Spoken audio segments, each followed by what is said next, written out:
Good evening and welcome. Let's take a look at the top story we are tracking for you. The Taliban has blamed the US for the evacuation chaos unfolding in Kabul.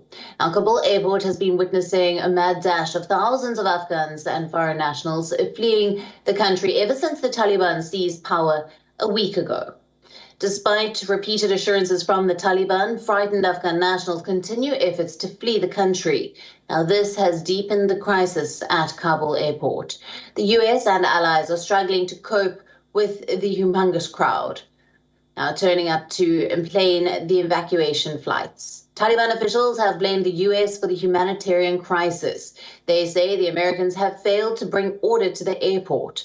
The Taliban spokesperson slammed Washington for making evacuation promises to Afghans.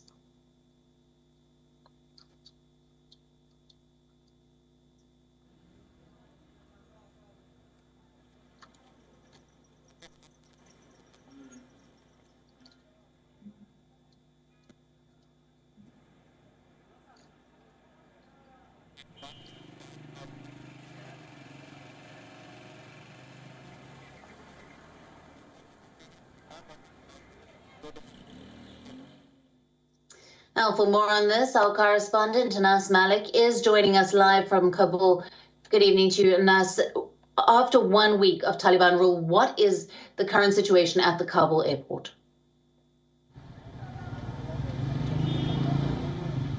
Well, you rightly mentioned, Alison, it's been a week since the Taliban took over the capital city of Kabul in Afghanistan, and since in a week long we've seen drastic changes. At least today we're seeing markets opening up as well.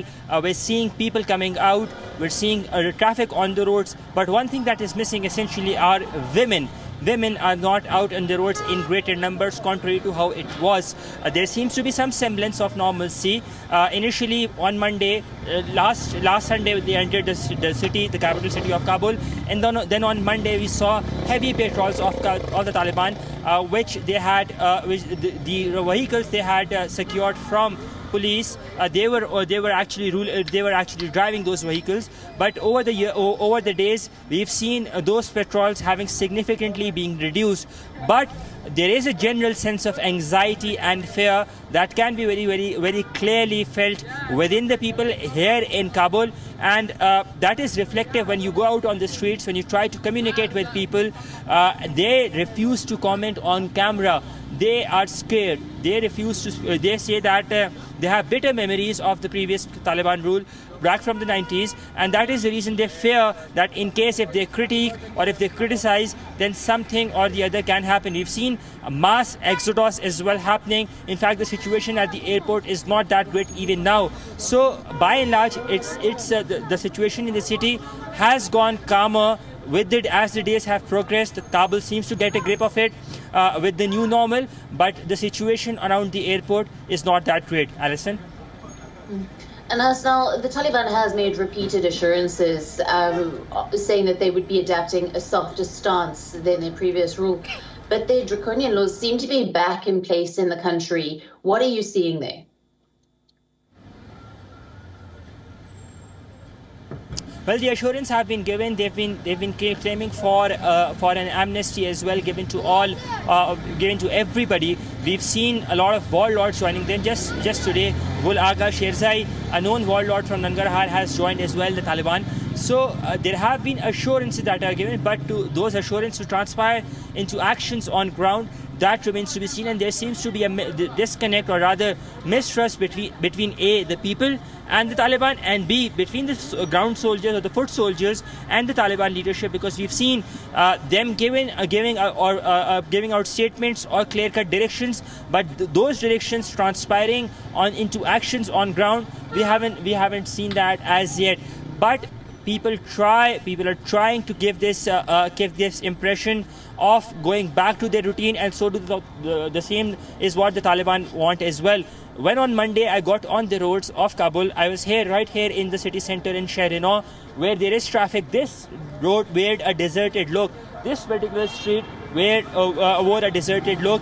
And on Monday, I met the redressal commissioner, Mufti Musafir, Maulvi Musafir. So, by and large, the Taliban, as I said, They've given assurances, they've given reassurances, they've made tall claims, but those tall claims to transpire into actions on ground, a week is a bit too early to assess. It can take some time, but clearly there is a disconnect and there is distrust between the people and the Taliban leadership. Alison? Right, and as the Taliban officials have now blamed the US for the humanitarian crisis that's been unfolding at the airport in Kabul, they say that the Americans failed to bring order to the airport. What do we make of this statement from the Taliban?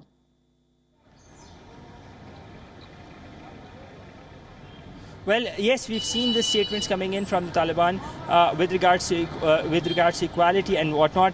But the thing, and with regards to women's rights as well. But as I said, today being the 7th day, private offices are yet to be open. Government offices are yet to be open. There have been some semblance with regards to Interior Ministry being opened, with the Taliban figurative head running it and the bureaucracy under him. Just a while back, before I went on this live, Taliban sources confirmed to me that Maulana Shireen has been appointed as the governor for Kabul. Mullah Abdul Ghani brother arrived yesterday, the deputy emir of the Afghan Taliban. He arrived yesterday in Kabul. So it can take some time with regards to government formation. There are assurances given for an inclusive government. We've seen meetings after meetings, series of meetings having taken place, but the actual process for the formation of the government can take some time. And with regards to that, because what I've learned is from the political leadership over here, both from the Taliban and from the opposition side, that they would want an inclusive government, and an inclusive government would only be acceptable to the international community. So therefore, in the midst of this, this situation where an inclusive government is a priority, or rather is a compulsion for international acceptability, this is a tricky rope to walk on for the Taliban, which they are trying to mold around, and they would have to, because in case if they don't go for an inclusive government, then there would not be any international legitimacy. That can cause a lot of trouble. Alison? Absolutely. All right, Anas, thanks. We'll leave it there for now. Thanks for bringing us all the latest details coming out of Kabul. WION, now available in your country. Download the app now. Get all the news on the move.